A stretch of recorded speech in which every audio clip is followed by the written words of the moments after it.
ગત રવિવારે સવારે બી ડિવિઝન પોલીસ સ્ટેશનના વેલનાથપરા વિસ્તારમાં એક યુવતીની મૃતદેહ મળી આવી હતી.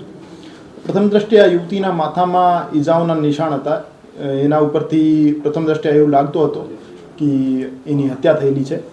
માનનીય સીપી સર બ્રજેશકુમાર જાસર અને additional CP sir Mahendra Bagadiya sir દ્વારા ગુનાની ગંભીરતા સમજી ક્રાઇમ બ્રાન્ચની અને લોકલ પોલીસની અલગ અલગ ટીમો બનાવવામાં આવેલ હતી.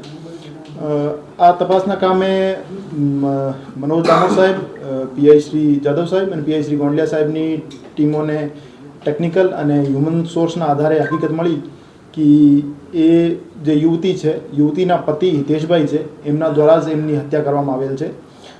બનાવનું કારણ પૂછપરછ દરમિયાન એવું સામે આવેલ છે કે સ્નેહાબેનના લગ્નના તરત જ પછી એમના વચ્ચે બંને વચ્ચે અમુક વસ્તુઓને નાની નાની બાબતોને લઈને માથાકૂટ ચાલતી હતી અને હિતેશભાઈ એના ઘરકંકાસથી કંટાળી ગયા હતા અને સ્નેહાબેન નાની નાની વાત ઉપર એના ઉપર શંકા કરતા હતા. વારંવાર એમને વિડીયો કોલ કરતા હતા અને એને લોકેશન બાબતે પૂછતા હતા અને પોતાના સાસુ સસરા બાબતે ગાળી ગલોચ કરતા હતા. આ બધી વસ્તુઓથી કંટાળીને હિતેશભાઈ તે દિવસે એમને બહાર જમવાનું લઈ જઈ એવું કહીને સ્કૂટી ઉપર બેસાડી બનાવવાળી જગ્યા ઉપર લઈ ગયા હતા અને એના માથામાં લોખંડનો સળિયો મારીને એમની મૃત્યુ નિપજાવેલ હતી.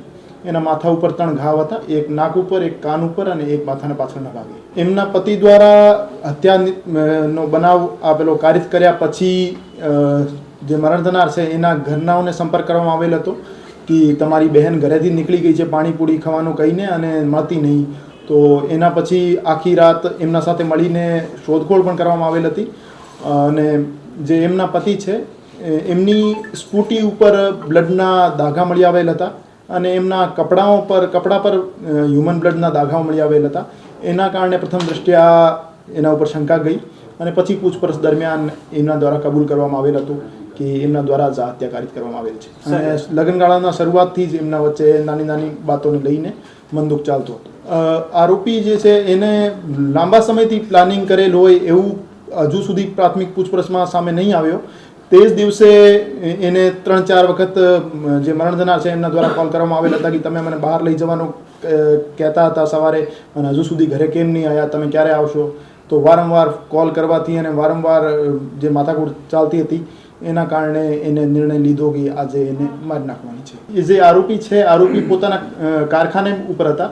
તો ત્યાં એની જે વાઈફ છે મરણ થનાર સ્નેહાબેન, એમના દ્વારા એમને વારંવાર કોલ કરવામાં આવતા હતા અને ફોન ઉપર ગાળાગાળી પણ થઈ અને મા બેનની ગાળો બોલી એનાથી એને ગુસ્સો વધી ગયો અને કારખાનાથી જ એક લોહાનો સળિયો લીધું અને એમને કીધું કે અમુક સ્પોટ ઉપર તમે આવી જાઓ, પછી આપણે બહાર જમવા માટે જઈએ.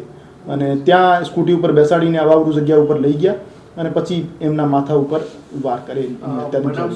ફોન જે મરણ થનારનો છે એ ડિસ્ચાર્જ હતો, એના કારણે મરણ થનાર ફોન ઘરે જ મૂકીને આવ્યા હતા અને 7:45ની આજુબાજુ ઘરેથી મરણ થનાર નીકળે છે કેમ કે એમના હસબન્ડે એમને બોલાવ્યા હતા અને 8:15 થી 8:30 વચ્ચે આ બનાવનો સમય છે. એ બનાવની વખતે એ જે બાળક હતો એમનો 2 વર્ષનો, એ આરોપી જે છે આરોપીના માતા પિતા પાસે હતો અને એ એમનો રૂટીન કોર્સમાં એમને મૂકીને આવ્યા હતા. એની પત્ની જે છે બાળકનું ધ્યાન નહોતી રાખતી એટલે રેગ્યુલરલી એને જે હસબન્ડ છે આરોપી છે એ પોતાના માતા પિતા પાસે જ રાખતા હતા. સવારે મૂકીને આવે ને સાંજે લઈ આવે.